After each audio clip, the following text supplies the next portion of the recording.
Voilà, bonsoir, j'espère que vous pouvez m'entendre et voir. Merci Cyril pour l'organisation très chaleureuse, l'accueil. Je vous remercie tous d'être venus un beau soir d'été, consacrer votre temps à ce que je souhaite vous communiquer et j'espère d'être digne de votre attention. Donc, je vais vous parler de la psychothérapie assistée par substance. C'est un sujet qui me passionne, comme vous allez constater, et j'espère donc vous présenter quelques concepts scientifiques, mais aussi surtout des questionnements cliniques, et aussi concernant les paradigmes qui sont concernés dans la science, mais aussi au niveau sociétal. De quelle manière nous comprenons, quelle est notre compréhension de la maladie et de la souffrance psychique. J'ai présenté 40 slides, c'est un peu beaucoup, donc ça va certainement prendre 1 heure. Et bien sûr, vous pouvez, s'il y a quelque chose d'urgent, m'interrompre pour une question, mais il y a aussi, parce qu'on a de l'espace de temps libre, on aura du temps aussi pour discuter après, ou voir aussi à l'apéro plus tard, donc je suis à disposition pour vos questions. Donc voilà, vous connaissez certainement déjà, je pense, l'arrière-fond de ces thérapies, de ces substances. Il faut juste mentionner que ce n'est pas quelque chose de tout à fait nouveau. C'est des thérapies, c'est des substances qui sont connues depuis plusieurs décennies déjà. La LSD a été découverte en Suisse, comme vous le savez, en 1943. Et par la suite, dans les années 50, 60, il y a déjà eu pas mal d'applications dans les thérapies, dans la recherche. Et donc, il y a déjà beaucoup d'expériences qui ont été collectionnées durant ces années-là. On tente un peu de mettre un certain mépris sur ces travaux qui ont été faits selon les standards de l'époque. Et je pense dans 20 ou 30 ans, on va peut-être aussi avoir des regards un peu étonnés de la recherche qu'on fait aujourd'hui. Donc je pense qu'il faut toujours voir à long terme de quelle manière, dans quelle vision on fait des travaux et de comment ça sera réceptionné par le présent et dans le contexte culturel. Donc il y a Stanislav Grof qui a beaucoup travaillé avec ces substances et après l'interdiction, il a développé la respiration holotropique pour travailler dans les états de conscience modifiés aussi sans substance. Donc il faut rappeler que dans ces états, ce n'est pas seulement avec les substances qu'on travaille, mais aussi, on peut aussi travailler à travers la respiration. On appelle ça breathwork in English, holotropic breathwork, la respiration holotropique. Donc je souligne que ça c'est une méthode tout à fait établie pour expérimenter ces états-là sans prendre une substance. Mais Stanislav Grof, donc, il a publié ce livre sur la psychothérapie avec l'LSD, qui reste une référence aujourd'hui. Après, du côté germanophone, il y avait le livre en 2008, de Hendrik Jungerberle, Peter Gasser et d'autres auteurs qui ont, à l'époque, c'était un résumé très exhaustif de l'état de la recherche. Et ça aussi, ça reste une référence en Allemagne. En France, il y a les livres d'Olivier Chambon, que certains d'entre vous ont certainement déjà lus ou entendus, qui essayent de promouvoir ces approches en France. Et bien sûr, vous avez certainement aussi entendu le livre de Michael Pollan, How to Change Your Mind. Bien sûr, c'était ce livre-là qui a vraiment fait avancer dans le regard du public ces approches. Mais ça a aussi apporté un certain biais de la perception comme quoi ce seront des thérapies miraculeuses en quelque sorte. Donc il faut avoir conscience qu'on est dans une suite de réception de la part de la science, mais aussi de la part de la société plus générale. En Suisse, on a une situation assez particulière. Il y a une association de médecins intéressés par la thérapie psycholytique, la CEPT, comme elle s'appelle, dont le président est Peter Gasser, qui avait publié une dizaine d'années, qui a commencé des études avec l'LSD pour l'anxiété liée à des maladies somatiques graves. Donc ça, c'était à l'époque une avancée très significative. Il était à peu près le seul, donc très loin, avec quelques exceptions, qui a osé se lancer dans ces approches avec succès.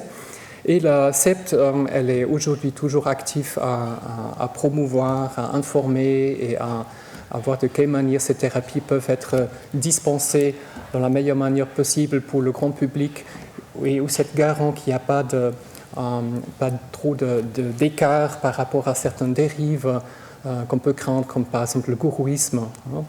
Donc la SEPT, elle essaie de garder ça et de gérer ça. Donc ça, c'est les substances avec lesquelles je travaille en ce moment, depuis quelques temps. C'est d'un côté la LSD, qui est dans des petits flacons buvables, solutions buvables. La psilocybine, seulement depuis une année qu'on peut l'utiliser. Hein, c'est assez récent, 5 mg. Après, la MDMA, utilisable aussi depuis quelques années, en comprimé. Et finalement, tout à droite, ce que je trouve important aussi de mentionner, c'est la kétamine. Donc moi, je travaille beaucoup avec la kétamine, parce que la kétamine est une substance qu'on peut utiliser en psychiatrie off-label. Tout médecin peut la prescrire, et ça induit un état de conscience modifié relativement profond, pas trop long et pas trop éprouvant normalement. Donc ça, c'est une bonne manière de voir déjà comment la relation peut se consolider, se créer entre le patient et le thérapeute avant d'aller plus loin. Donc moi, je trouve on ne devait pas trop vite aller dans des substances ou des posologies trop éprouvantes avec la psilocybine ou avec l'LSD, mais on peut aussi se donner le temps vraiment d'établir la relation, de préparer cette thérapie, les enjeux surtout relationnels, et de pourquoi pas faire quelques séances avec la kétamine. Par la suite, plutôt la MDMA, parce que l'MDMA n'est pas non plus trop éprouvant, et quand on a suffisamment préparé le terrain, aussi surtout dans la relation thérapeutique, on peut voir si on veut aller plus loin. Pour chacune des substances, donc à l'exception de la kétamine, j'ai pas besoin de, ça c'est le grand avantage, j'ai pas besoin de faire une demande à l'OFSP. Hein. Par contre, pour les autres substances, je dois faire une demande pour chaque cas, chaque patient que je suis, où j'explique pourquoi, comment je veux le faire, de quel cadre, qu'est-ce que je mets à disposition, quelles sont mes qualifications et de quelle manière je veux conduire cette thérapie. Et en fonction de ce que j'ai écrit, j'obtiens un accord par l'OFSP. Donc ça, c'est la réalité. Et maintenant, je vous parle un peu de plus de quelle manière quelles sont les implications sur la pratique psychothérapeutique qu'on peut avoir. Donc, un grand challenge, un grand défi, c'est de gérer l'expectation, hein, les attentes des personnes en grande souffrance qui veulent faire une telle thérapie parce qu'ils espèrent vraiment d'aller mieux, de trouver un remède à leur souffrance.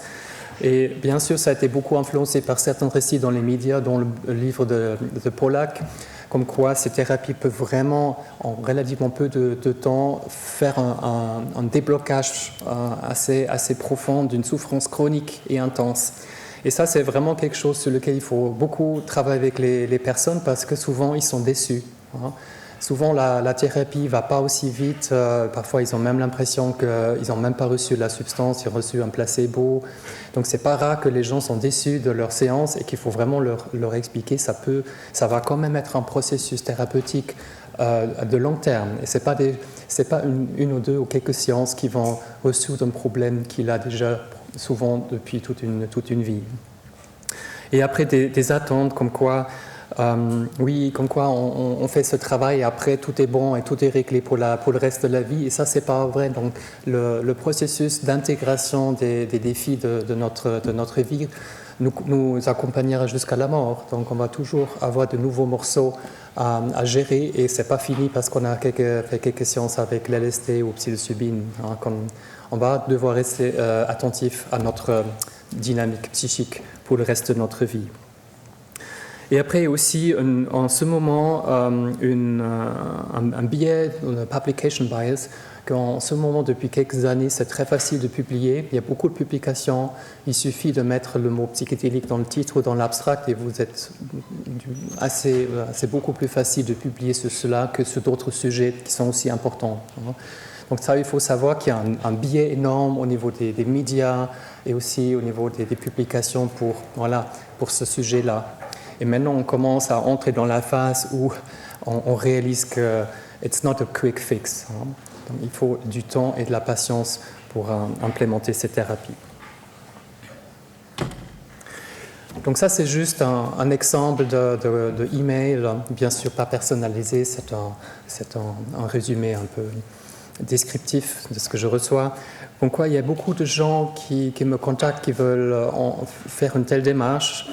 Donc je vais citer, au cours des derniers 30 ans, j'ai essayé toutes sortes de médicaments et de thérapies conventionnelles et non conventionnelles. Je m'aperçois que je dois avoir un trauma caché quelque part de mon histoire et mon corps. J'ai eu une enfance pas facile, mais le problème est que je ne me rappelle pas de grand-chose. Toute ma vie, j'ai eu des symptômes éprouvants, à la fois psychiques et corporels. Leur intensité a augmenté considérablement depuis la crise Covid. Voilà, donc ça, c'est des choses que j'entends régulièrement, que les gens disent, il y a tellement de choses à essayer, il y a quelque chose, je n'arrive pas à accéder, et que souvent aussi, je constate un lien avec la crise Covid que ce qu'on appelle la normalité dans notre vie, dans notre société, on a dû constater que du jour au lendemain, ça peut changer et peut-être la normalité n'est pas si normale que ça. Et ça met les gens à se questionner, c'était quoi ma vie, c'est quel le narratif, et de quelle manière j'explique comme je suis et comment je m'intègre dans la société. Et ça, c'est des choses qui sont en train d'être questionnées de plus en plus en ce moment. Donc, finalement, après de longues séances de préparation, dont je prends vraiment du temps, souvent quelques mois avant de faire la première séance kétamine, et après je regarde est-ce qu'on veut vraiment continuer pour autre chose, ça prend du temps. Ça, c'est quelque chose que vous avez certainement déjà vu, c'est la mise à disposition de la salle, du contexte, ce qu'on appelle le setting, pour faire ce travail dans des circonstances qui facilitent l'exploration. La personne, le patient est typiquement couché pendant la période où elle ou il prend la substance et sous effet de la substance. Et ce qu'on décrit comme le set, c'est ce que la personne amène. C'est ce qui est caché dans le psychisme, dans le corps de la personne. On est là, on crée un cadre, on crée une opportunité pour que ça se dévoile. Ça, c'est le set qui va se montrer en fonction aussi de la substance, dans un setting qui est favorable à l'émergence.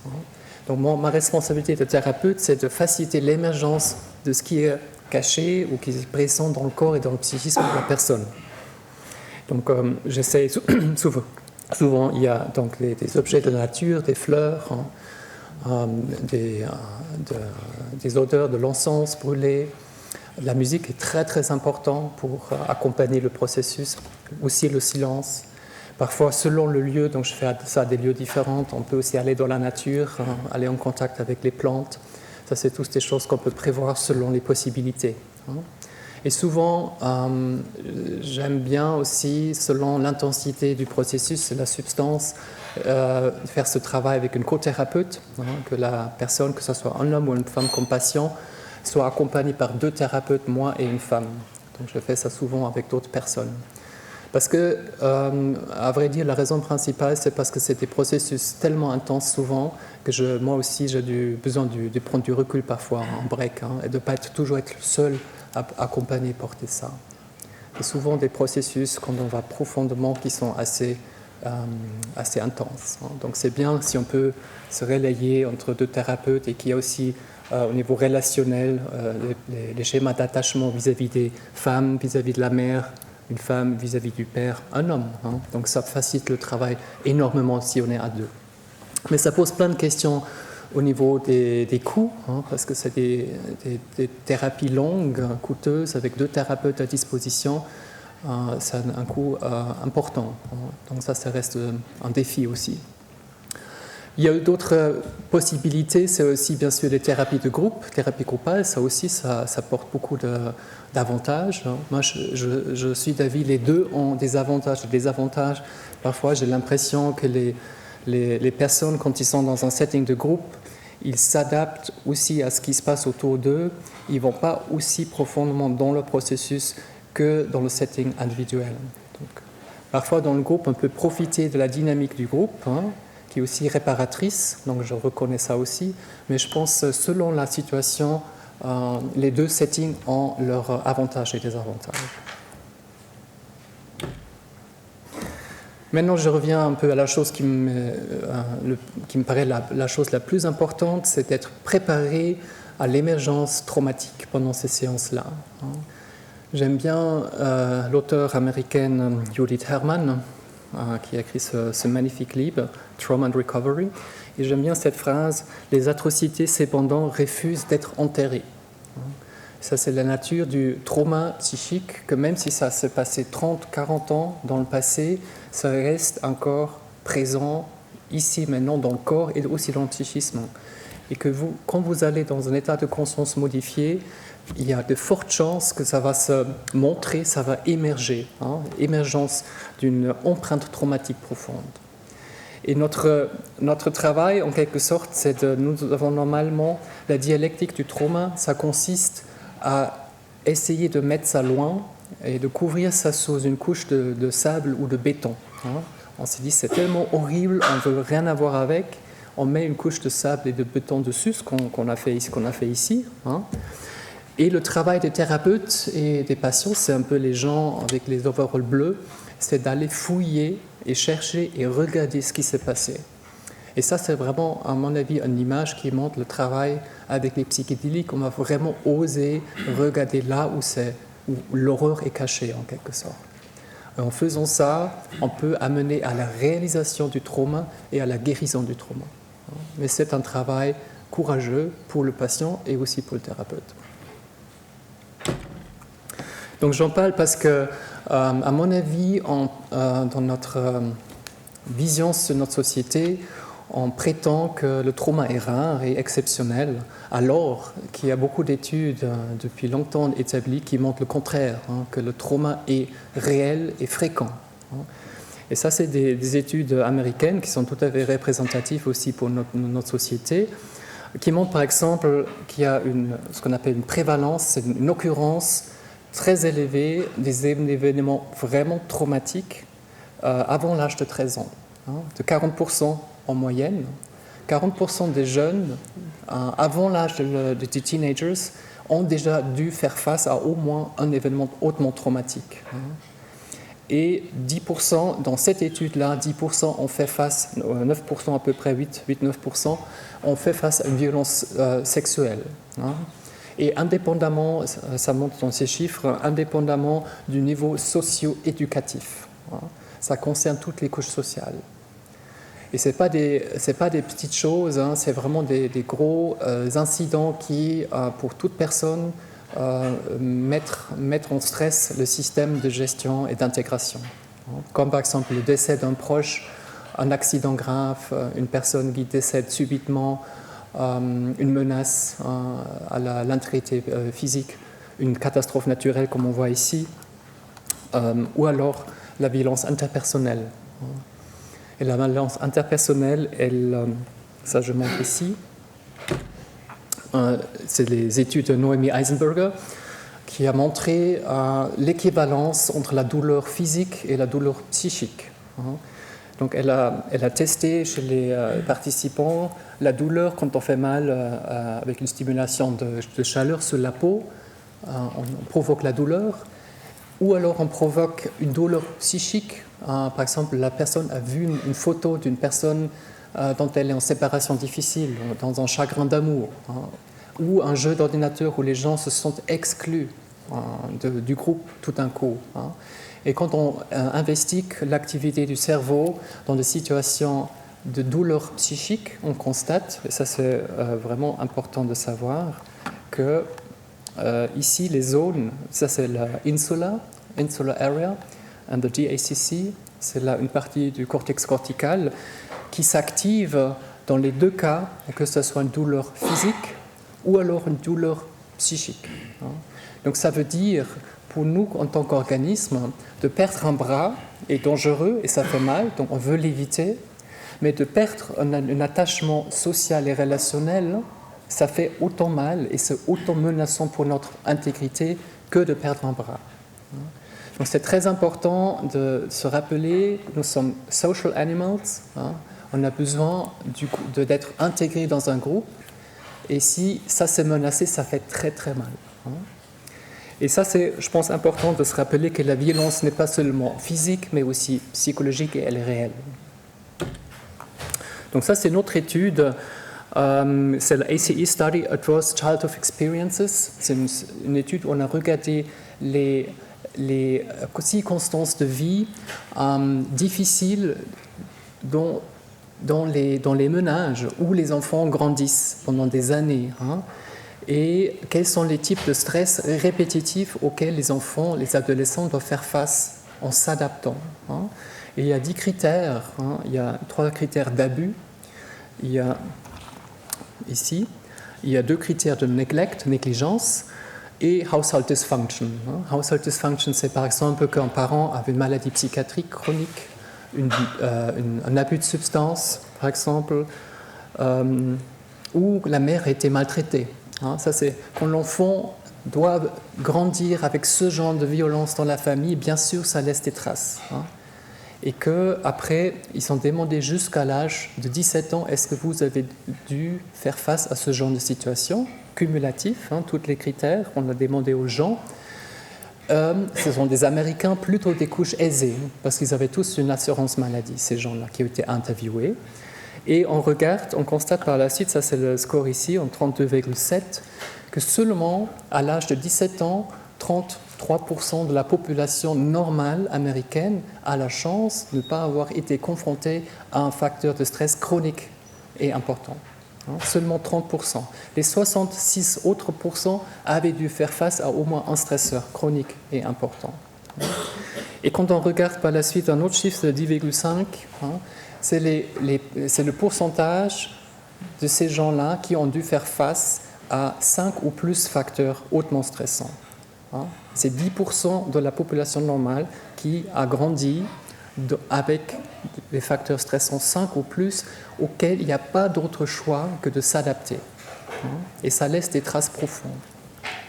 Et ça, c'est important surtout quand on fait des corrélations avec les ACE scores, parce que ça, c'est une étude longitudinale, donc ils ont regardé quelques années plus tard comment vont ces gens-là, est-ce qu'ils ont développé des problèmes, ces jeunes, on commence à corréler, et on a constaté que le nombre de ACE corrèle significativement avec des problèmes de santé générale, santé psychiatrique, des problèmes sociaux avec des dettes, avec perte d'emploi. Tout ça, c'est corrélé significativement. Donc, plus que les gens ont dû faire face à l'adversité tôt dans leur vie, plus les personnes ont des problèmes plus tard dans la vie, dans plein de domaines. Donc ça, c'est la science qui établit ça. C'est des corrélations, ce n'est pas encore une causalité, mais il y a plein de raisons de croire que ça laisse des traces chez les personnes. Donc il y a des livres très, très bien écrits là-dessus. Un des livres, c'est ici, de Lord Lanius. Et je le cite surtout parce que j'aime bien le sous-titre de ce livre qui s'appelle « The Hidden Epidemic ». Ça, c'est la vraie épidémie qui devrait nous concerner, qui devrait nous stimuler à chercher des solutions. C'est l'épidémie de trauma dans la société. Et c'est ça de quoi il s'agit quand on parle de psychédéliques, parce que pour moi, c'est évident, je ne vais pas faire ces thérapies juste pour traiter un individu. Il faut aussi avoir un regard sur tout ce qui va mal dans notre société globalement. Parce que sinon, on va réparer une personne et on va la renvoyer au fond. Donc, à mon avis, ça c'est une des questions que doit se poser la communauté psychédélique, c'est de quelle manière intégrer ces thérapies par rapport à une réflexion de quelle direction est-ce qu'on veut aller dans la société pour diminuer cette charge traumatique qu'il a réellement. Ça, c'est maintenant un autre concept très important dont on parle beaucoup aussi dans les psychédéliques, c'est integration. Qu'est-ce que c'est normal integration? Donc ça, c'est quelque chose que je souhaite à toute personne ici, que vous avez un maximum de votre temps disponible à être dans l'intégration normale et holistique. Mais je pense qu'on en est rarement. Ça veut dire que vous êtes posé avec votre énergie du moment, ça c'est le carré jaune, vous êtes bien ancré dans l'ici où on est, vous avez posé les 2 pieds sur terre. Et en étant ça, vous avez la possibilité d'aller visiter avec votre conscience le passé et de regarder, chercher des informations, et vous avez libre accès en quelque sorte. Et vous pouvez utiliser votre énergie du moment et le savoir, les connaissances du passé pour planifier l'avenir, le futur.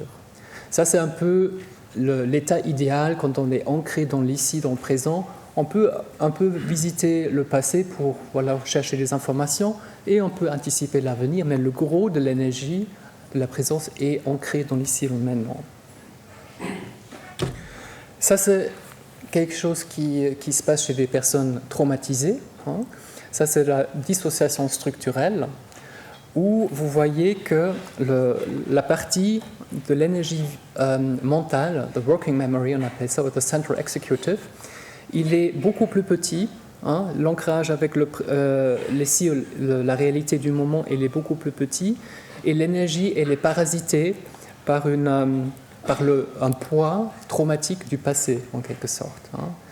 Et ce qui est important, c'est de voir la ligne noire ici. Elle est pas, on ne peut pas traverser cette ligne-là. C'est cloisonné. Et quand le patient ou la personne essaie de se souvenir de ce qui s'est passé exactement, elle n'arrive pas. Ce n'est pas accessible parce que c'est trop horrible. Et c'est normal, c'est ce qu'on appelle l'amnésie dissociative. En même temps, l'information du passé, elle fait intrusion dans le quotidien de la personne, qui ne peut pas empêcher ça, qui ne peut pas le contrôler sous forme d'intrusion traumatique, sous forme de souvent attaque de panique, ou alors des pensées négatives, je suis nul, je ne vaux rien, encore un échec, je ne suis pas aimable. Ça, c'est des intrusions cognitives suite à une identification avec un agresseur, ou alors des flashbacks ou des cauchemars. Ça, c'est d'autres symptômes très, très fréquents. Et la personne, elle doit vivre au quotidien à gérer toutes ces intrusions, tout en étant incapable de voir la cause. Ça, c'est la situation d'une personne traumatisée. Et elle est tellement épuisée à gérer ça comme dans un équilibre fragile de survie, on appelle ça le mode de survie, qu'elle a relativement peu de ressources disponibles pour planifier l'avenir. Et ce qui est crucial, c'est d'un côté voir que le poids du passé traumatique, c'est l'empreinte traumatique aussi cachée dans le corps. Trauma network, on appelle ça. On appelle ça le emotional part. On appelle ça souvent dans pas mal de thérapies, c'est l'enfant blessé. Parce que la partie épée, elle est restée dans le contexte de la maltraitance. C'est très important au niveau phénoménologique. Épée n'a pas encore compris que maintenant c'est 2022. L'épée, la partie émotionnelle, est encore bloquée dans la réalité de la maltraitance. C'est très important. Et elle se manifeste, l'enfant blessé se manifeste par des symptômes qui sont très désagréables pour la personne qui la vit, comme une hantise. Et l'autre partie, et ça c'est vraiment crucial, on appelle ça ANP, Apparently Normal Part, la partie apparemment normale, c'est la partie qui vient nous voir en consultation. Ça peut être la personne qui va au travail. C'est la partie qui va s'occuper des enfants, qui va gérer la vie tout court. Et on a tendance, et ça c'est le grand challenge d'avoir un regard sur la dissociation traumatique, nous avons tendance à appeler ANP la partie saine de la personne, ou les ressources, ou la résilience. Parce qu'elle fait les choses qui sont applaudies par la société. Elle cherche un travail, elle fait ci, elle fait ça, elle entretient une relation. Mais quand on regarde le fonctionnement dans sa globalité, on réalise que ANP ne fait rien d'autre que de contrebalancer les attaques ou les manifestations du EP. Et en quelque sorte, ces deux parties sont en train de se chamailler, de se provoquer, de se stabiliser tout le temps. C'est une sorte de codépendance dans un mode de survie. Donc je trouve que c'est très important de se rappeler la soi-disant normalité dans ce modèle. Il faut la questionner parce que peut-être elle contribue aussi à ce que la personne va continuer à entrer dans des situations dans lesquelles elle va se maltraiter en quelque sorte. C'est très important de voir le côté self-fulfilling prophecy dans ce système parce que le ANP essaye de se prouver que la EP n'est pas là. L'EP va par exemple dire « je ne suis pas aimable, je ne suis pas important ». ANP, qu'est-ce qu'il va faire? ANP va faire des choses pour se montrer à lui-même et aux autres je suis quelqu'un d'important, je suis aimable et je vaux quelque chose. Donc ANP essaye de prouver que les messages du hippie ne sont pas vrais. Hein. Et en faisant cela, qu'est-ce qu'on va, on va créer un faux self, on va créer une sorte d'ego avec lequel on fait sa vie, mais qui n'ont rien d'autre que de combattre l'évidence d'un trauma non reconnu. Pour moi, c'est très important d'avoir une prise de conscience par rapport à l'ANP. Et le ANP ou le IP, ça c'est un système qui se développe dans l'adaptation à la maltraitance. Hein. Quand la maltraitance est chronique, c'est ça le vrai défi. Parce que vous connaissez tous le diagnostic de PTSD, c'est un simple trauma. C'est seulement un moment avec un début, avec une fin. Après, la victime, elle est sauvée, elle est en sécurité, elle peut se ressourcer. Et dans 85% des gens, les gens font ça avec succès. Hein. Ce n'est pas ça vraiment le problème en psychiatrie. En psychiatrie, on a affaire avec des gens qui ont dû s'adapter à la maltraitance répétitive pendant l'enfance et l'adolescence. Des exemples un peu qui ont été beaucoup dans les médias, c'est Natasha Kampusch, hein, qui était enlevée à l'âge de 10 ans. Elle était pendant 8 ans dans la cave de cette personne, Wolfgang Priklopil. Et ce qui est important, quand on est victime dans une situation chronique, ce qu'on fait, on doit en quelque sorte s'identifier avec la maltraitance d'une certaine manière afin de survivre. Hein. Parce qu'on doit avoir une bonne relation avec la personne qui séquestre la personne parce que la survie de la victime en dépend. Hein. Donc à chaque fois que Wolfgang Priklopil allait faire des courses, hein, elle était paniquée, elle a prié qu'il retourne parce qu'elle savait que s'il ne retourne pas, l'homme, elle va mourir de faim misérablement. Hein. Donc comme ça, on développe un attachement qu'on appelle un attachement traumatique vis-à-vis de la personne qui est responsable de la maltraitance. Et ça, c'est quelque chose qui n'est pas rare. C'est très fréquent qu'on rencontre ça dans toutes les situations de maltraitance chronique. Et ça, on appelle, un mot pour ça, c'est le Stockholm Syndrome.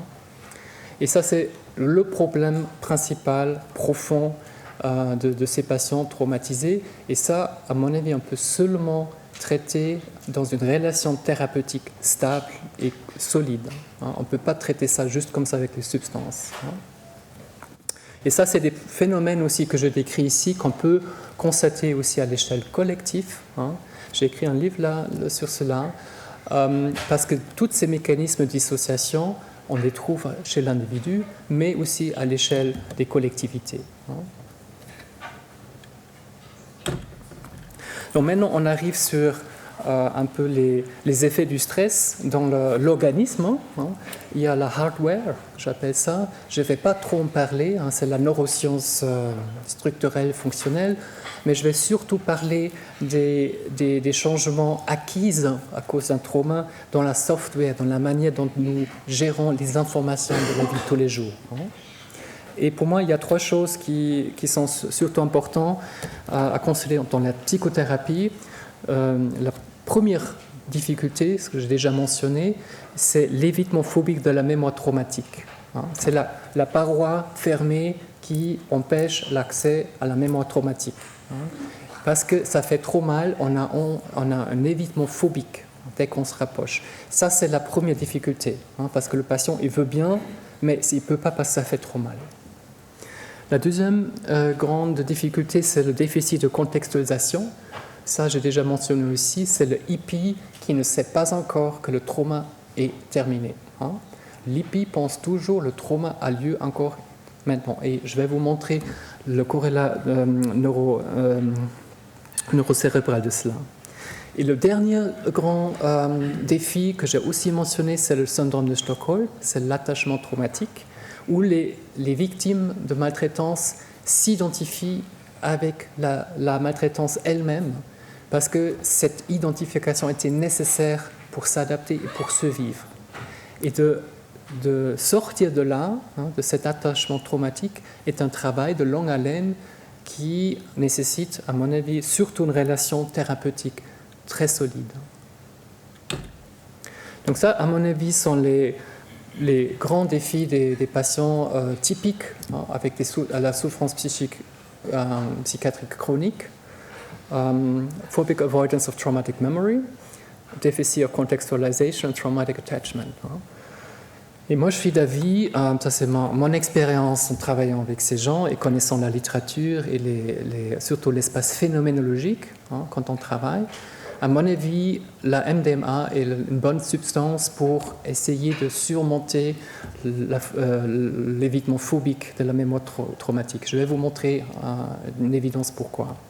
Les psychédéliques aussi, mais je pense que les psychédéliques, ça va parfois, c'est trop brutal. Donc pour vraiment accéder à la mémoire traumatique, il faut aller doucement, et je vais vous montrer pourquoi.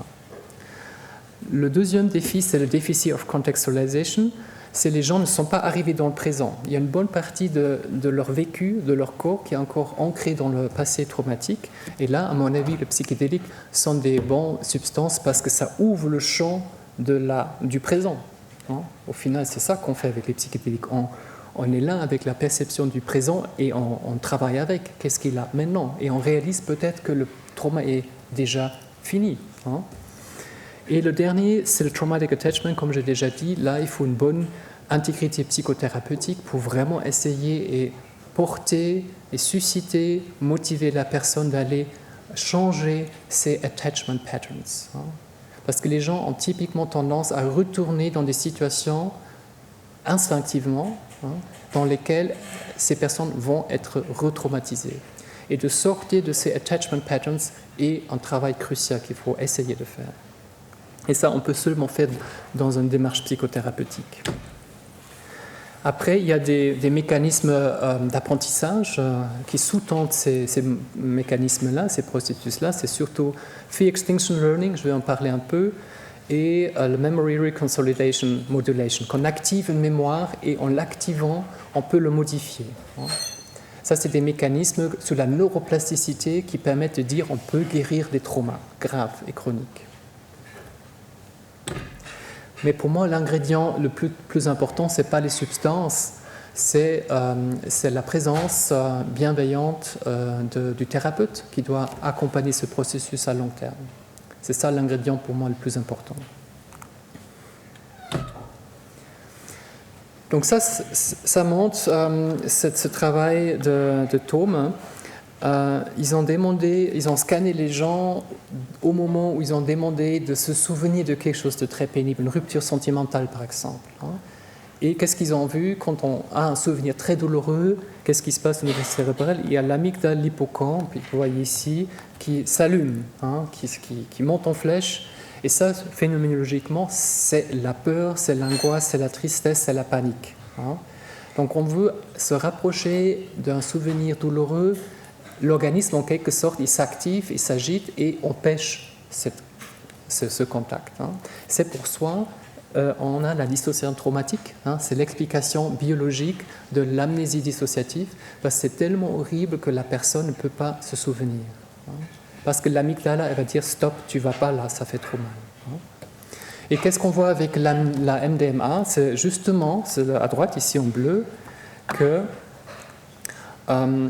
l'amygdale, elle est freinée, elle est toute calme, elle ne s'active pas, elle ne s'agite pas, et on peut, en séance, regarder tranquillement qu'est-ce qui s'est passé. Et ça permet aussi par la suite de réaliser peut-être que le trauma est fini. C'est longtemps, ça ne me concerne pas.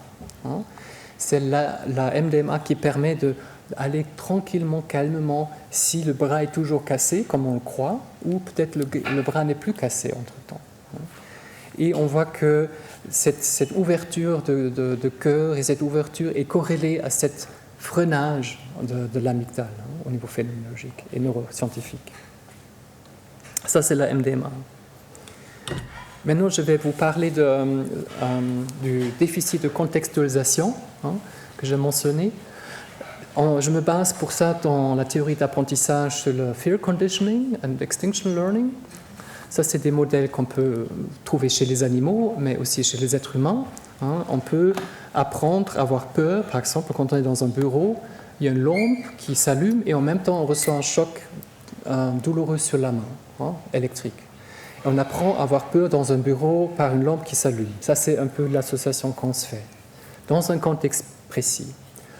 Après, on va dans un autre contexte, une bibliothèque.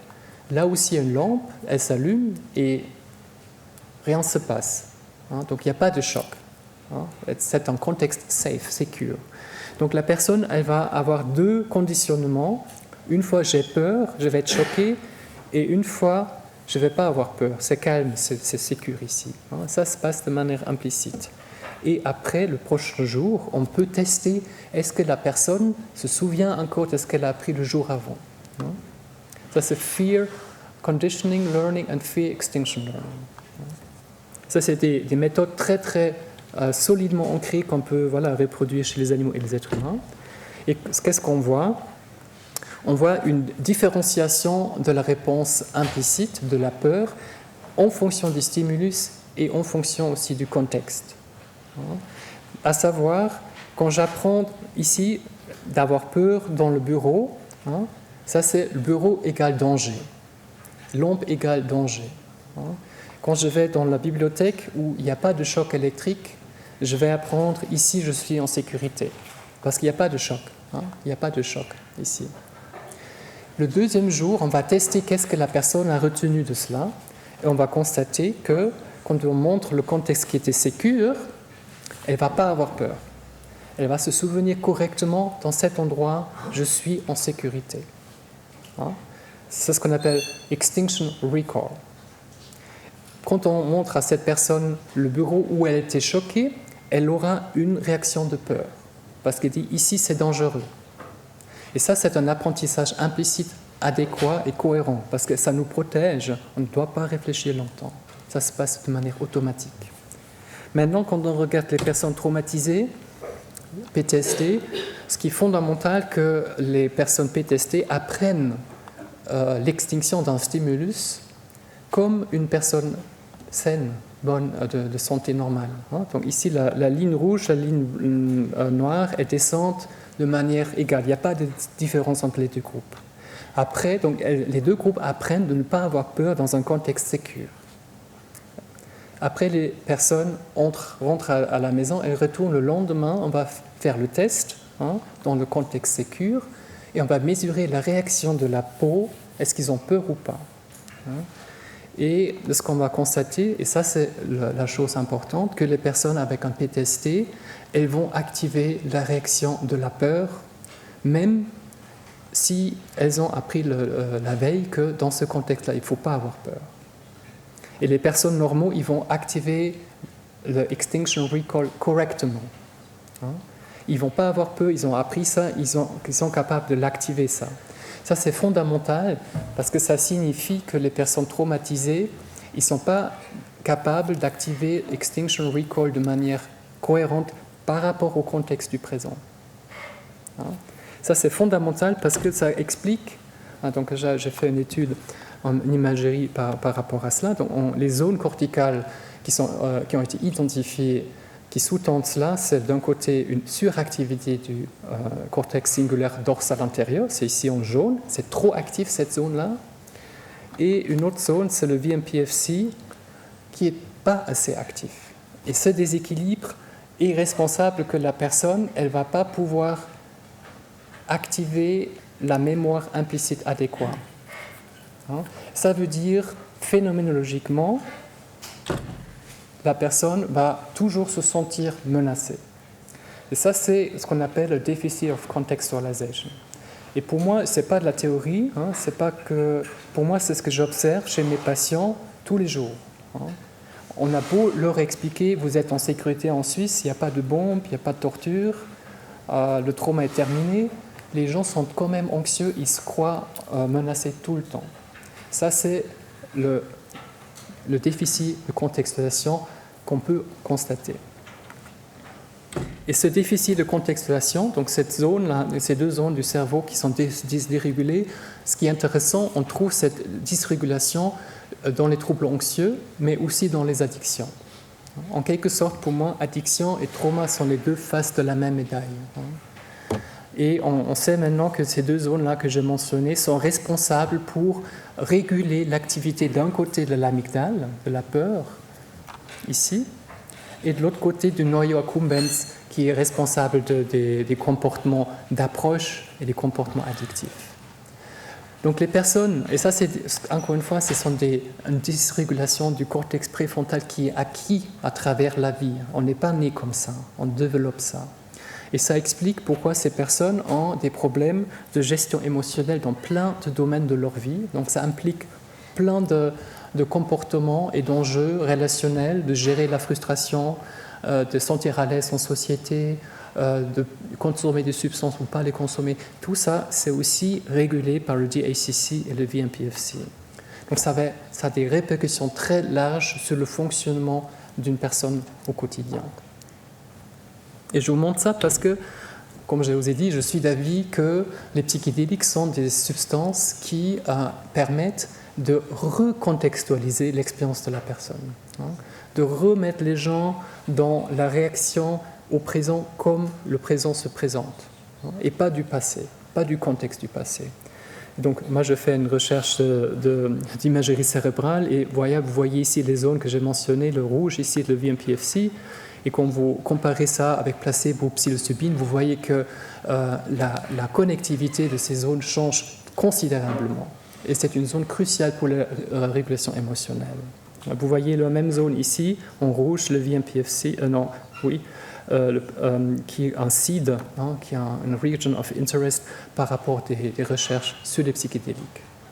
Et la même chose, vous voyez aussi avec l'ayahuasca cette fois, que le DACC a été pris comme CID, comme source, par rapport à la connectivité, et là aussi vous trouvez des résultats. Donc c'est juste pour dire, les chercheurs ont identifié ces zones-là comme des zones of interest par rapport à l'expérience psychédélique, et moi je suis d'avis que tout ça c'est un argument pour dire qu'il s'agit dans cette expérience-là d'une expérience de recontextualisation qui est thérapeutique. Et là, ça c'est encore un autre aspect qu'à mon avis qui est aussi en lien avec ce que moi j'appelle la recontextualisation, c'est l'ouverture du thalamus. Le thalamus, c'est un peu la structure cérébrale qui est sur le tronc cérébral, sur les parties anciennes du cerveau, et de là fusent toutes les connexions vis-à-vis d'autres centres du cortex et du cerveau, du thalamus. Et ici, on voit ça ici en jaune, orange-jaune. Et quand on prend des psychédéliques, ici la LSD, on constate, c'est ici, vous voyez ici thalamus, c'est un peu la source de toutes ces autres connexions qui partent du thalamus sous l'effet d'une substance psychédélique. C'est un feu d'artifice de connexion qui se fait vers toute autre zone de cerveau qui normalement ne reçoivent pas autant d'informations. Donc on appelle ça parfois levée du filtrage du thalamus par rapport à l'information qui émerge dans le corps, qui monte. Et ça, c'est à mon avis un autre exemple en imagerie cérébrale qui montre que les substances psychédéliques, ça permet d'aller accès à l'expérience globale du moment. Et ça pour moi, c'est un peu la conséquence ou la synthèse que je viens de vous dire. Pour moi, notre conscience est sur un continuum entre les formes où on est dans une conscience holistique à gauche, normal ego state, où on peut dire j'ai vécu ci et ça, avec vers un continuum vers la droite, vous voyez des zones avec de plus en plus de dissociation traumatique, avec un EP et un ANP. Et on ne sait pas où se trouve le patient quand il va en séance, et on va mettre un psychédélique, et qu'est-ce qui se passe? Ça peut aller des deux côtés. Pour moi, un good trip, c'est, dans ma compréhension, quand on va du côté holistique à gauche, et qu'on va un peu pouvoir unir toutes ces parties qui sont en nous avec paix et avec harmonie, avec acceptance, acceptation. Mais ça peut aussi aller de l'autre côté, à droite, the bad trip, où on va en contact avec toute cette dissociation, toute cette douleur qu'on porte en nous, et que parfois c'est horrible de constater ça, et ça peut dépasser les capacités intégratives de la personne, et c'est un bad trip dans ce cas. Mais pour moi, un bad trip, c'est aussi révélateur de quelque chose qui est dans la personne, et ça vaut la peine de regarder ça et d'essayer de l'intégrer. Pour moi, un bad trip n'est pas un effet secondaire, c'est une expérience qui est un grand challenge pour le patient, mais aussi pour le thérapeute, et que parfois on n'arrive pas à faire du sens, et d'interpréter et d'intégrer, mais globalement c'est un message fort. Il y a quelque chose que ça vaut la peine d'être regardé peut-être. Et peut-être avec le good trip, ce que je souhaite à toute personne, tout patient, aussi d'aller vers l'expérience holistique où on sort un peu de ce qu'on connaît et on est dans l'amour inconditionnel, dans le sentiment océanique. Et j'appelle ça living Platon's cave, de sortir vraiment des préavis et des narratifs de notre ego et de vivre dans un espace phénoménologique hors du commun. Et encore quelques pensées par rapport à qu'est-ce qu'on fait en psychothérapie de manière générale, et qu'est-ce qui s'est passé avec nos patients souvent. J'appelle ce modèle aussi du modèle animal, c'est le learned helplessness. Si vous mettez un animal dans une cage et vous donnez des chocs tout le temps, indépendamment de ce que fait l'animal, parce que normalement l'animal peut aller du côté sécure, sauter de l'autre côté, ce qui fait ce chien, nos chocs. Donc normalement l'animal va se protéger, il va aller là où il va être en sécurité. Et quand vous l'empêchez, l'animal, à se mettre en sécurité parce qu'il reçoit un choc partout, indépendamment de ce qu'il fait, l'animal va au final être désespéré, il va être découragé, il ne va plus sauter nulle part. C'est ce qu'on appelle learned helplessness. L'animal a désappris de s'occuper de soi-même. C'est un peu se délaisser. Ça, c'est un modèle pour la dépression. Donc les gens ont l'impression quoi que je fasse, ça ne vaut plus la peine, de toute manière, ça va toujours être la même chose. Et qu'est-ce qu'il faut faire avec un animal comme ça ou avec un être humain en détresse? Il faut parfois, quand cette détresse est tellement intense, il faut le prendre et il faut le montrer où se trouve la partie sécure, où il ne sera pas choqué, où il ne sera pas maltraité. Donc parfois, l'animal a désappris ça et le thérapeute doit le prendre et le montrer où se trouve le côté sécure et sain. Après, l'animal fait un processus d'apprentissage et va à nouveau savoir que oui, ça vaut la peine de me protéger, de faire des choses, d'agir. Et à mon avis, c'est ça qu'on fait aussi en thérapie. On doit être prêt à aider une personne en énorme souffrance qui un peu s'est délaissée dans la souffrance, à se ressourcer, à donner de l'eau à boire. Et par la suite, la personne peut reprendre son parcours et marcher de lui-même. Et pour moi, c'est un peu ça le défi de la thérapie avec les psychédéliques. Pour moi, la guérison d'un trauma profond correspond à un acte spirituel dans un contexte thérapeutique. Le thérapeute doit faire preuve d'amour dans un sens spirituel, compassion, acceptance et confiance, afin que là où le patient puisse sortir de sa prise en fait de honte et de culpabilité, se ressourcer, puis activer son guérisseur interne. Pour moi, ça c'est ce que je décris ici, c'est une évidence. Quand je travaille avec les personnes, pour moi, c'est une évidence qu'il faut les aider, leur montrer, les ressourcer et leur montrer de quelle manière s'occuper d'eux-mêmes et d'activer leur guérisseur interne. Ça, le guérisseur interne, on dit souvent, c'est des concepts un peu spirituels, mais je pense vraiment, comme un animal, on a tous des ressources et il faut parfois un appui qui vient aussi de l'extérieur pour qu'on puisse se remettre sur les jambes. Bien, je vois que le temps progresse. Et pour moi, ce terme encore psychédélos, ça veut dire ce qui révèle l'âme. Donc je pense que c'est important quand on travaille avec les psychédéliques qu'on reste aussi attentif aux connaissances, aux choses qu'on observe, qu'on voit, par rapport à une évidence quelque part qui est peut-être difficile à décrire avec des termes habituels. Et à mon avis, si on veut nier cette évidence-là, qui est aussi une composante spirituelle, à mon avis, je me demande pourquoi on travaille avec les psychédéliques. Pour moi, ça va avec ce questionnement, et cette ouverture. Je prends encore quelques minutes ou... Ça va? Ça, c'est maintenant quelques métaphores de transformation que j'aime bien présenter à mes patients, et à vous si vous voulez. Ça, c'est le petit vilain canard. Je pense on porte tous une partie en nous, on pense qu'on n'est pas assez bien, assez beau, assez intelligent, on ne fait pas assez de ci et de ça. On porte tous de cela et on en souffre et on croit qu'on a un problème. Hein. Et souvent, les patients viennent me voir avec l'idée que la thérapie va les transformer comme dans ce conte, hein, et qu'ils prennent 1 ou 2 fois la LSD et après, voilà, ils sont ça. Hein. Et c'est un peu l'attente implicite que j'entends souvent des personnes. Oui, je vais prendre de la LSD et après je vais découvrir que je suis un être magnifique et tout va bien. Hein. Ça, c'est à mon avis pas tellement ce qui se passe en sciences psychédéliques. Donc je vais vous raconter une autre histoire. Ça c'est à mon avis beaucoup plus réaliste. Hein. Ça c'est l'histoire de Parzival. Parzival, c'était le fils d'un roi, guerrier, qui passait par beaucoup de batailles, qui était très célèbre au Moyen-Âge. Et le père de Parzival il décède lors d'une bataille. Et Parzival est né quelques mois plus tard.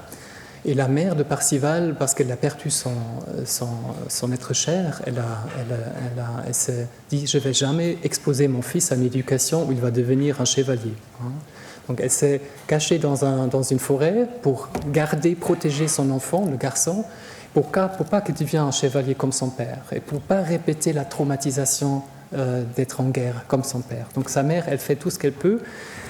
Mais un jour, le jeune Parzival, il croise des chevaliers dans la forêt et il dit « Mais c'est magnifique, c'est quoi? Pourquoi je ne connais pas ça? Je veux aussi devenir un être comme ça. » Il demande à sa mère de le libérer et de l'envoyer dans le monde. La mère essaie de le retenir, dit tu vis mieux ici, reste ici. Et au final, donc, le jeune Parzival, il insiste et la mère lui dit « Je vais te faire un habit pour te préparer à la vie dehors. Hein. » Et elle lui fait un habit très spécial, c'est ça. Hein. Donc elle va le mettre dans un costume de fou, je crois on appelle ça, où il va commencer son voyage dans le monde avec ce costume. Il va avoir beaucoup de problèmes à cause de ça, mais il arrive, parce qu'il est très fort et très intelligent, et il arrive à battre tous ses ennemis, à vaincre toutes les batailles, comme son père. Et un jour, il arrive donc au zénith de sa force, et il est invité à la cour du roi Arthur, et il apprend toutes les mœurs de la cour, et la première et la plus importante s'appelle contenance. Hein. Donc il ne faut pas montrer l'émotion, il faut rester contenant. Hein. Et c'est ça qu'il apprend et il pense maintenant être à la hauteur de l'éducation de sa force. Hein. Et avec ça, il arrive dans un château où on l'y est invité comme hôte d'honneur et le soir, il est assis à côté d'un roi qui est à côté de lui, le chef, le roi du château. Et le roi, il a une blessure qui lui fait mal sur le flanc. Et Parzival ne lui demande aucune question, hein, parce qu'il a appris contenance, retiens-toi, ne t'intéresse pas trop aux autres. Hein. Donc il ne pose aucune question. Le lendemain, il est chassé et maudit de ce château du Graal, parce qu'il n'a pas posé la question qu'il fallait poser apparemment. Et par la suite, il s'effondre psychiquement, il essaye de retrouver le château du Graal et il erre pendant des années dans le froid émotionnel. Et il fait une sorte de retraite spirituelle chez un ermite où il va faire l'expérience d'être au bout de ses forces et de ses connaissances. Hein. Et après cette retraite chez l'ermite, après plusieurs mois de méditation en quelque sorte et de retraite spirituelle, il va retourner découvrir le monde et au final, il arrive à retrouver le château du Graal. Il est à nouveau à côté du roi qui a sa plaie et il lui demande les 3 questions. Qu'est-ce qui t'est arrivé? Comment ça va et comment est-ce que je peux t'aider? C'est les 3 questions qu'il pose au roi du Graal et par la suite, il devient lui-même le roi du Graal. Et ça, c'est à mon avis la chose la plus importante que je souhaite communiquer par rapport à ces approches-là, de ce qu'on devrait faire, c'est d'apprendre à se connaître soi-même et de faire preuve de compassion. Et c'est ça que je souhaite développer avec mes patients, avec mes collègues. Je souhaite que peut-être les thérapies psychédéliques vont apporter aussi au monde. Et je pense que je vais m'arrêter là. Merci pour votre attention.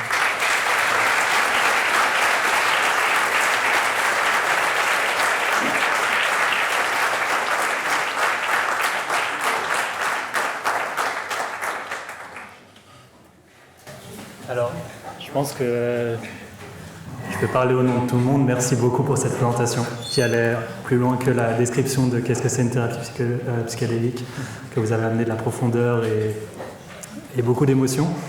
Et du coup, là, on va avoir un peu de temps, environ une demi-heure pour les questions. Oui. Quels sont les critères pour refuser un patient? Et inversement, quels pensons sont admis? Quel est le trauma jugé suffisant?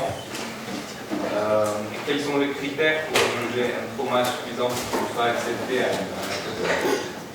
Bon, il y a des critères d'indication ou de contre-indication officielle si la personne a une problématique de psychose, trouble du genre schizophrénie, quelque chose de ce genre-là, c'est une contre-indication formelle pour l'instant, parce qu'on peut déclencher des crises psychotiques.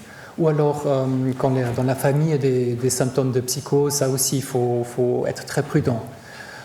Donc il y a des critères où on regarde un peu la problématique psychiatrique, est-ce qu'on peut aller avec des psychédéliques ou pas, aussi le trouble bipolaire, et donc où les gens font des crises de manie ou de dépression, manie. Là aussi, on doit être très prudent. En principe, pour l'instant, c'est contre-indiqué. Et pour le reste, à mon avis, la plupart des troubles anxieux ou dépressifs, où la personne est globalement, on voit aussi que la personne a des ressources, elle est ancrée dans la réalité, on peut formuler une indication. Il faut prouver que la personne a déjà fait plusieurs thérapies thérapeutiques, pharmacologiques et aussi thérapeutiques, et que malgré ça, elle est toujours en souffrance. Pour moi, c'est le fait que la personne elle dit que voilà, il y a quelque chose qui ne joue pas, j'aimerais changer, et qu'après on développe une compréhension. Ouais.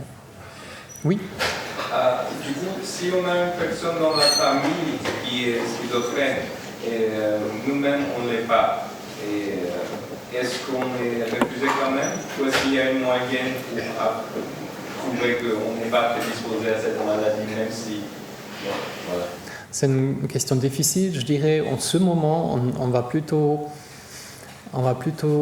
refuser parce qu'on ne souhaite pas prendre des risques, parce qu'on ne peut pas exclure que la personne va peut-être quand même développer un épisode psychotique après une telle expérience. Lorsque c'est quelque chose connu dans la famille, oui. Mais peut-être à l'avenir, on saura mieux de quel type de psychose et quels sont les liens, et peut-être ça va changer dans l'avenir. En termes d'approvisionnement par rapport aux médicaments, après l'autorisation du OFSP, j'imagine que c'est en pharmacien qui fait les préparations, ou alors comment je fais le contrôle qualité. Ça, c'est les aspects pratiques. Donc, toute demande est accordée par l'OFSP, et après, vous devez commander les substances à travers le professeur Lichty à l'université de Bâle, qui lui va par la suite mandater une pharmacie qui est spécialisée à confectionner ces substances. Mais ça passe, tout est centralisé par le professeur Lichty à Bâle. Oui. Ce n'est pas une question provocatrice, mais pourquoi réserver ces traitements qu'aux personnes traumatisées, ne pas en faire profiter toute personne qui souhaite se connaître? Ça, c'est une bonne question. Vous savez qu'il y a eu des rituels d'Éleusis qu'on pense dans l'ancienne Grèce, où toute population avait droit de faire ce genre d'expérience. Et je sais que ce souhait, que ça ne soit pas seulement réservé aux patients, mais à tout le monde, ça c'est quelque chose qui est présent dans la communauté psychédélique. En ce moment, j'ai l'impression qu'on a un peu perdu ça dans la plupart des activités. On est focalisé maintenant dans les prises en charge psychiatriques, mais je trouve qu'on doit aussi garder à l'esprit que peut-être tout citoyen, tout être humain devrait avoir le droit aussi de faire ce genre d'expérience. Après, on doit réfléchir dans quel cadre, sous quelle forme, et pour que ça se passe de la meilleure manière possible. Mais ça, c'est une démarche de se connaître soi-même qui fait partie de ce qu'on peut appeler la culture de la conscience, Bewusstseinskultur, où on essaie enseigner les élèves, les adolescents, les adultes à de quelle manière utiliser la conscience, hein, et pas juste être sous un flux d'informations et de narratifs du matin au soir, mais de vraiment apprendre comment j'utilise ma conscience par rapport à ma perception de moi et de l'écologie autour de moi. Et je pense là, les psychédéliques pourraient aussi avoir un rôle, mais en ce moment, je ne vois pas ça beaucoup sur l'agenda des grands organismes qui œuvrent là-dessus. Oui. D'abord ici.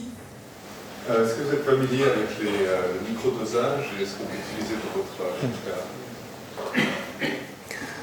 cas? Non, le microdosage, je sais ce que c'est. Vous savez peut-être qu'il y a beaucoup de doutes aussi si ce n'est pas peut-être un effet placebo. En effet, je ne sais pas, je n'ai pas beaucoup d'expérience, je ne travaille pas avec ça, mais je suis plutôt un peu critique parce que ça se rassemble un peu au paradigme habituel. Je prends une substance pour mieux fonctionner, hein, et pour peut-être même augmenter mes performances. Et bien sûr, je trouve ça c'est questionnable comme intention. Oui. Moi, je préfère des séances assez profondes où on essaie vraiment de creuser et par la suite prendre du temps pour intégrer autour d'une séance profonde. Ouais. Peut-être là. I hope it's okay to ask in English, but French is not that good. Feel free to answer in French though. The question is not really related to psychedelics, but I saw with the trauma bonds, one of the indications for therapy was psychotherapeutic integrity. And that seemed like an important point. Could you please elaborate? Ok. Avec ça, je veux vraiment souligner l'importance que l'ingrédient principal pour une transformation profonde chez une personne qui s'est adaptée dans des relations à la maltraitance, ça doit passer à travers les relations dans la réelle vie. Hein. Et ce n'est pas une substance, une séance qui dure une journée et qui est très intense qui va faire ça. Hein. Ça donne le déclic peut-être, ça donne une ouverture, ça stimule la neuroplasticité. Mais je pense que le vrai apprentissage, c'est de vraiment regarder comment la personne formate ses relations, ses attachements, sa vie amoureuse, sa relation avec la vie du travail, avec l'autorité, et de quelle manière ça peut se modifier petit à petit dans une relation thérapeutique continue. Hein. Donc pour moi, le message, ce n'est pas la substance à elle qui transforme. Elle donne un déclic, elle donne une ouverture, mais le vrai travail, c'est vraiment dans l'intégration, dans la vie de tous les jours. Et ça doit être porté pour moi, dans mon opinion, par une relation thérapeutique très solide. Oui. Là au milieu. Je me demandais si les psychédéliques qui avaient été utilisés ou testés pour traiter les troubles psychotiques. Les psychotiques ? Les troubles psychotiques, ouais. Oui, ça c'est. En effet, pour l'instant, c'est la contre-indication la plus claire, hein, qu'on ne peut pas provoquer ou prendre le risque de provoquer une crise psychotique chez une personne qui peut-être a une fragilité de cet ordre-là. Et moi, je pense qu'il faut rester très prudent, hein, et respecter ça. Par contre, quand on connaît la psychotraumatologie, comme je vous ai présenté avec la dissociation, on sait aussi que certains symptômes dissociatifs peuvent ressembler à des symptômes psychotiques aussi. Donc je pense que ça nécessite vraiment un clinicien qui connaît bien, qui comprend bien la dissociation, qui peut peut-être dire, voilà, tel symptôme, c'est peut-être aussi ou plutôt, par exemple, une intrusion sous forme de voix, hein, ou sous forme d'attaque de panique, ou de déréalisation, ou de dépersonnalisation, et que peut-être un traumatologue pourrait dire, ça c'est pas une psychose, mais c'est plutôt un trouble dissociatif qui peut peut-être être traité par cela. Voilà. Vous avez mentionné un outil psychédélique sans substance qui est la respiration holotropique. Du coup, je trouve présente pas mal d'avantages qui est, déjà, les coûts sont moindres. La personne ça permet d'atteindre des états modifiés de conscience qui sont très larges, d'expérimenter différentes expériences vraiment intéressantes.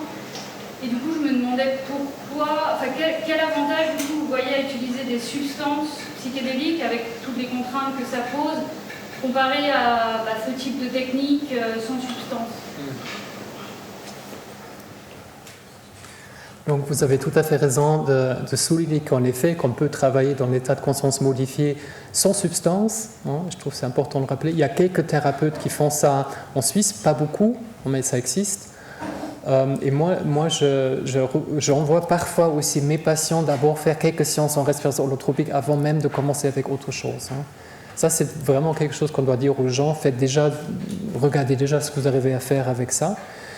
Et par rapport à la question quel est l'avantage des substances, les substances, c'est juste un effet puissant et fiable à cause des substances. Et je l'utilise parce que je suis médecin et j'ai la possibilité. Et donc, c'est l'avantage et le privilège aussi, et la responsabilité dans mon métier de pouvoir utiliser cet outil-là. Mais ça porte aussi beaucoup de questions de penser. Surtout maintenant, il y a beaucoup de choses qui sont en train la régularisation, c'est en train de se faire, ou la déontologie et l'éthique de ces pratiques pour les médecins et pour les thérapeutes qui veulent le faire. Oui. Peut-être là, au fond, là, vous, oui. Oui. Merci beaucoup pour l'exposition. C'est très intéressant. J'aurais par contre 5 questions mais rapides. La première, c'est quoi les critères de sélection pour la molécule utilisée entre les psychédéliques pour chaque patient? Les doses utilisées, c'est la deuxième.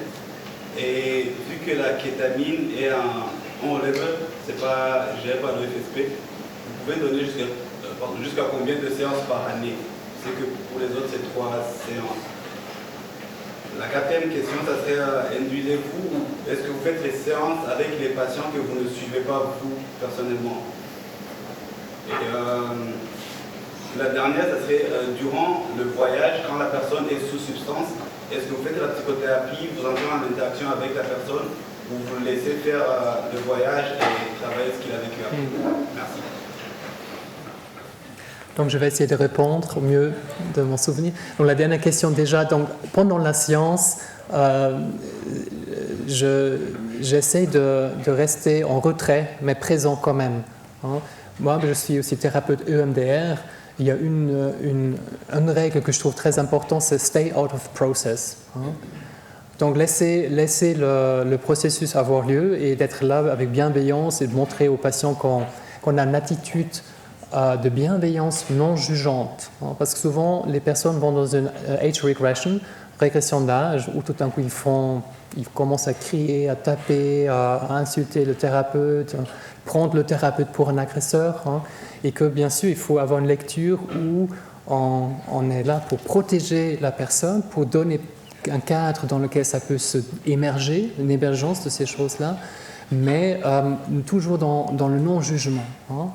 Et donc comme ça, on accompagne de ce qu'il arrive et je me retiens beaucoup, je ne vais pas proposer des interprétations, je reste juste là pour donner un cadre sûr pour ce genre d'exploration.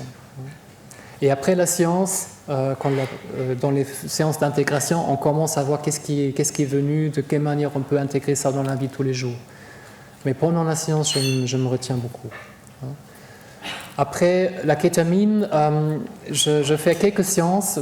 Pour moi, j'ai pas de règle, il faut que 3 ou 5 ou 10, donc ça dépend de la volonté de la personne, de ma disponibilité aussi.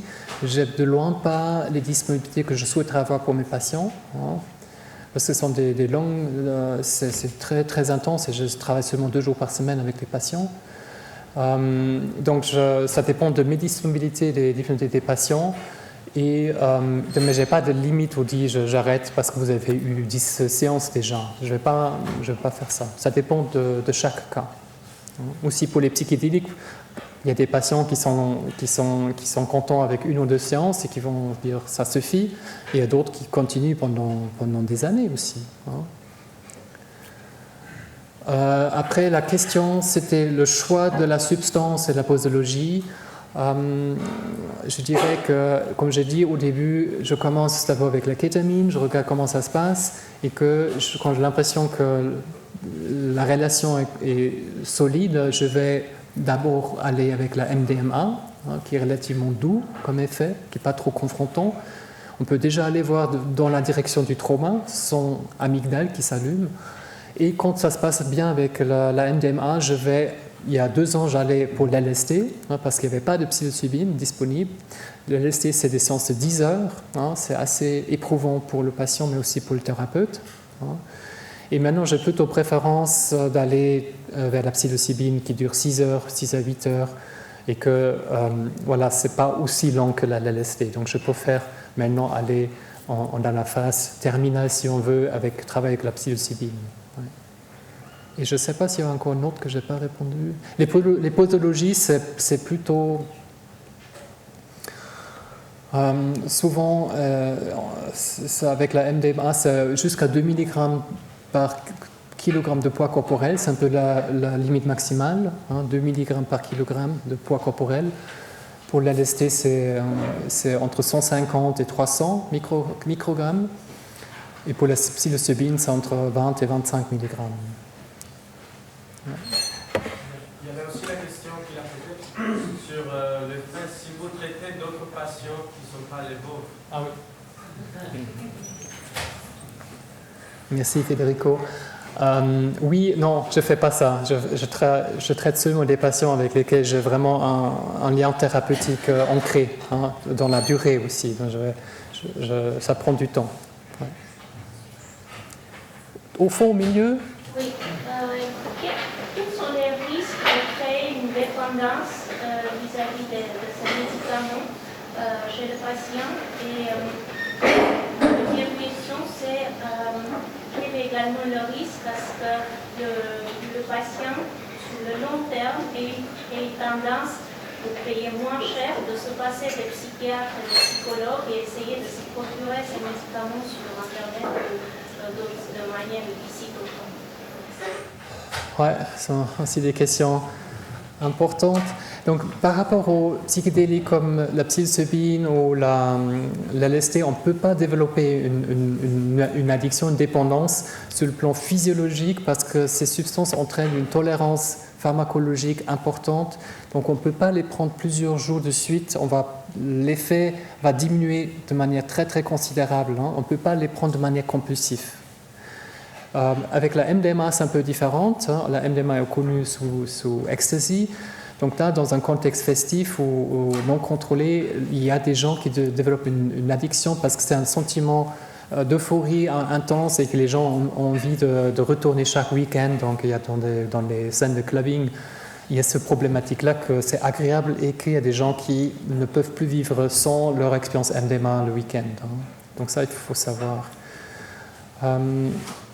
Après, la question, c'est les thérapies ou les gens qui font des expériences personnelles un peu de manière à la maison.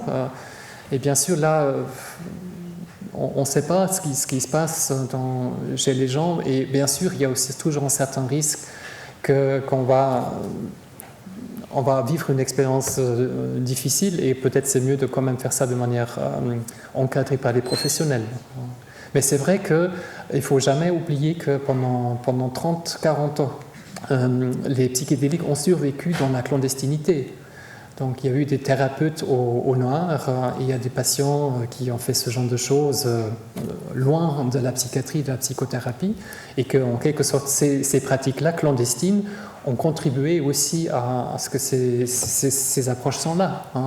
Et je trouve qu'on ne devrait pas sous-estimer ou mépriser les apports des thérapeutes et de l'expérience très riche des thérapeutes qui ont œuvré dans la clandestinité. À mon avis, je regrette beaucoup qu'on ne les inclue pas dans les développements actuels qui sont vraiment très ancrés dans la médecine scolaire, qui essayent de s'emparer de ces pratiques-là, sans tenir compte de l'expérience de cette thérapeute clandestine aussi. Oui.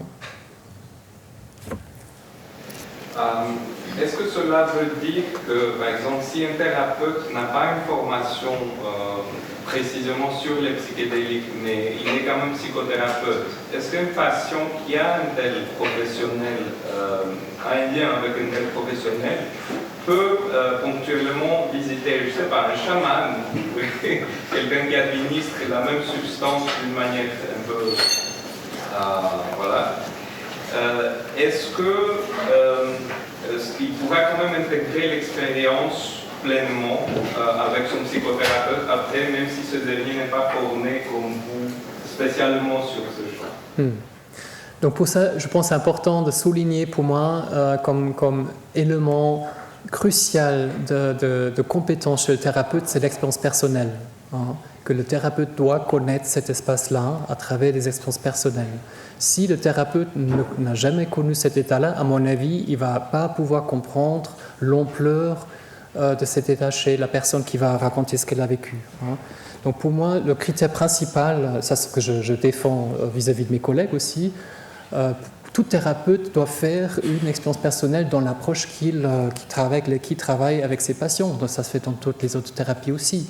Et j'estime aussi que, surtout pour les thérapies psychédéliques, les thérapeutes qui veulent accompagner ces processus, soit de manière directe ou dans l'intégration après, doivent connaître quand même ces états-là.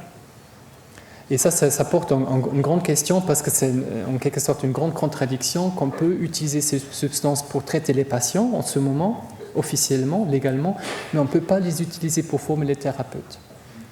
Ça, c'est une grande contradiction. Et de mon côté, j'essaye de trouver des solutions parce que moi, j'ai développé un programme de formation avec la kétamine. Donc moi, avec une collègue à Lausanne, je forme des collègues pour la thérapie à la kétamine, y compris des expériences personnelles. Parce que j'estime que si on ne connaît pas ça, on ne peut pas se faire une image et le patient va le sentir. En séance, les patients sentent si le thérapeute peut s'imaginer phénoménologiquement, il peut aller avec eux ou pas. Qu'est-ce qu'il faut comme qualification pour avoir le droit de pratiquer le psychédélique? Ça, c'est aussi une très bonne question. Ça, c'est pour l'instant pas très clairement réglé. Il y a des réflexions en cours entre l'OFSP et la CEPT pour créer une sorte de recommandation ou alors de liste de critères pour l'OFSP pour dire tel et tel thérapeute est compétent. Qu'est-ce qu'il faut avoir comme compétence? Il y a des formations maintenant qui se font, la CEPT forme des gens, moi je suis formé à la CEPT aussi, cette association des médecins autour de Peter Gasser. Donc il y a des choses qui se passent, mais ce n'est pas encore très clair. Il y a beaucoup d'enjeux aussi en ce moment de dire qui aura le droit ou pas de pratiquer ces thérapies. Oui. Dans le cadre du travail de recontextualisation dont vous avez parlé, quels sont les avantages respectifs des substances psychédéliques par rapport à l'hypnose?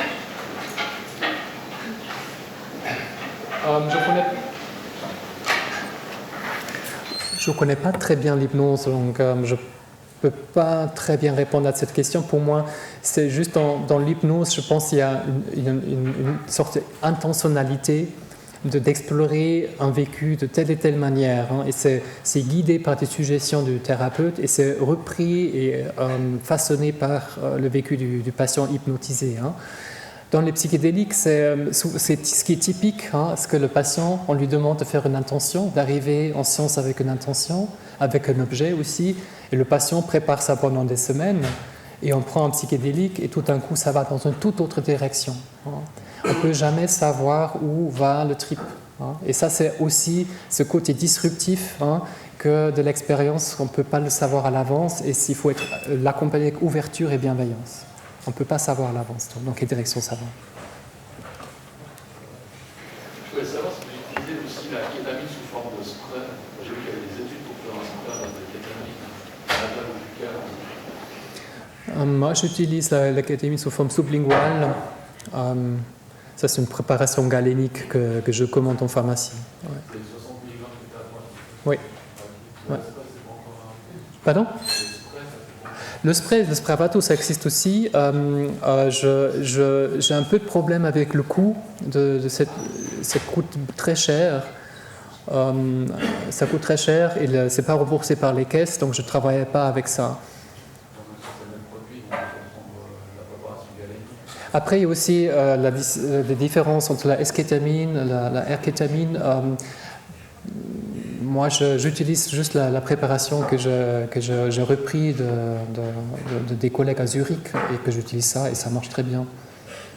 Mais je sais qu'il y a d'autres formules et il y a d'autres formules, mais ça coûte très cher et je trouve ça aussi c'est un problème éthique de toujours faire payer la communauté pour que des thérapies utiles soient le plus cher possible pour le bénéfice de certaines entités. Là au fond, oui. Est-ce que vous envisagez de travailler avec le DMT?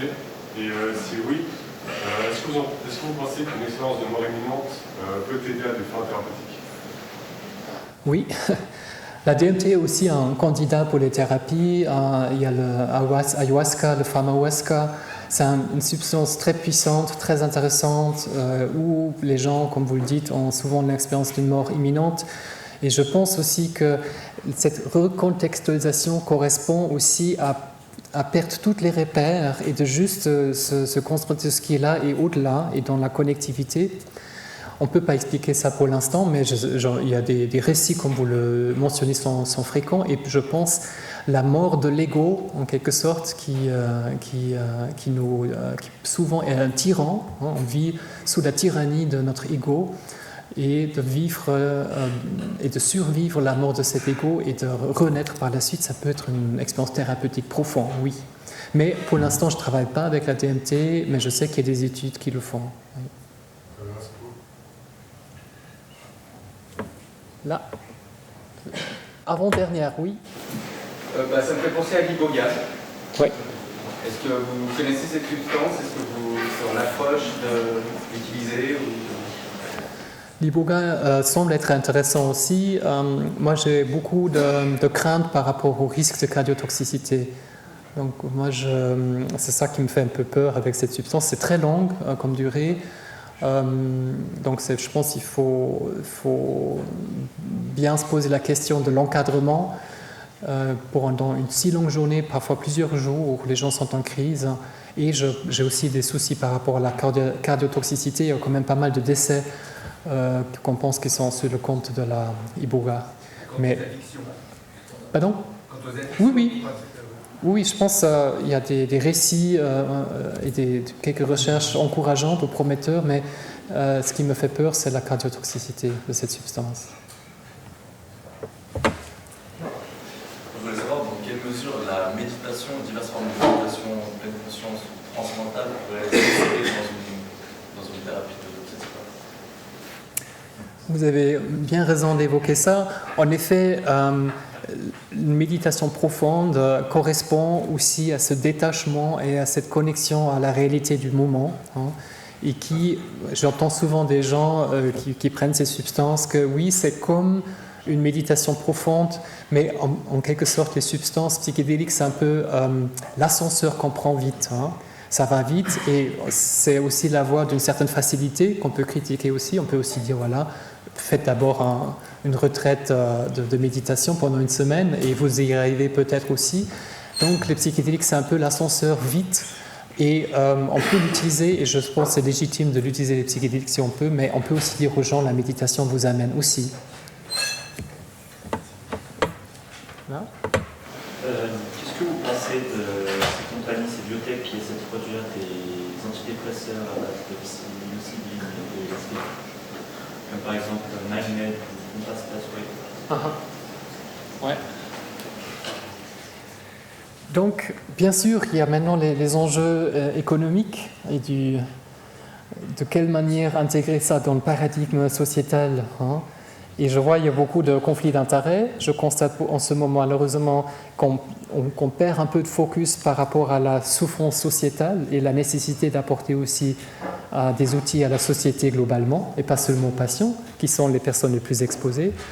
Et je vois avec un œil attristé parfois qu'il y a une forte pression de faire de bénéfices avec ces approches et de mettre des bâtons, des protections sur des substances que vous trouvez sur les alpages. Je trouve parfois absurde de faire payer quelques centaines de francs à des patients pour des substances qui font partie de la nature de l'environnement. Et aussi, je vois aussi des tentatives de développer des molécules qui auraient des vertus de neuroplasticité, des plastogènes, sans avoir des vertus psychédéliques.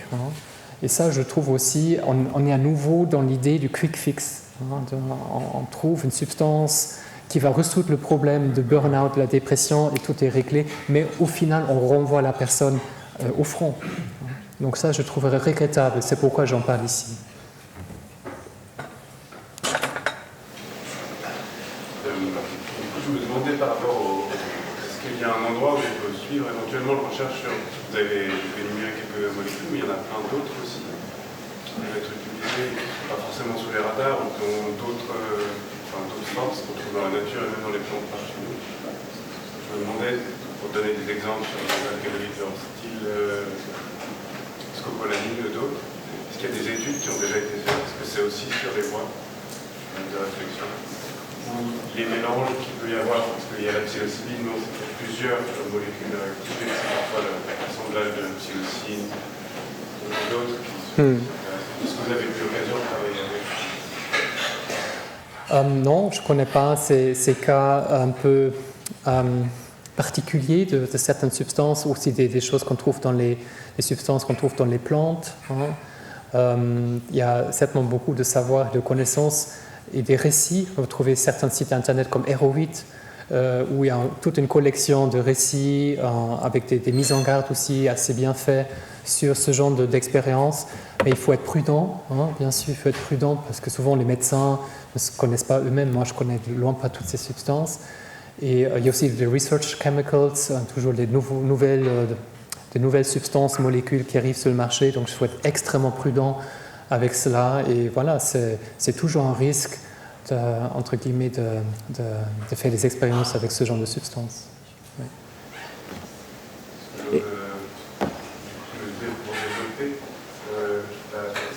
Parce que ça reste des substances qu'on utilise traditionnellement dans l'Europe, par exemple, qui ont été coupées.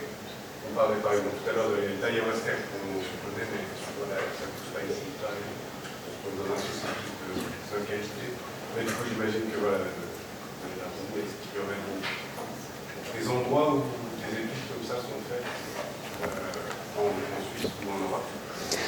Je ne sais pas vous répondre. Il y a plus de recherches dans les pays hispanophones sur l'ayahuasca, en Amérique latine, Amérique du Sud, Espagne. Ça dépend du contexte culturel du pays, des plantes qui sont un peu ancrées dans la pharmacopée des populations. Mais moi, je ne peux pas vous dire où sont les centres de recherche spécifiques par rapport à ce genre de substances. Donc pour ceux qui parlent l'allemand, l'allemand c'est ma langue maternelle, j'ai écrit un livre sur la dissociation structurelle sur le plan individuel et collectif. J'appelle ça l'ère des vampires. Et voilà, c'est en allemand et ça vient de paraître. Et si jamais quelqu'un veut acheter un livre ce soir, j'en ai 3 exemplaires à disposition. Merci. Merci pour votre intérêt et votre présence.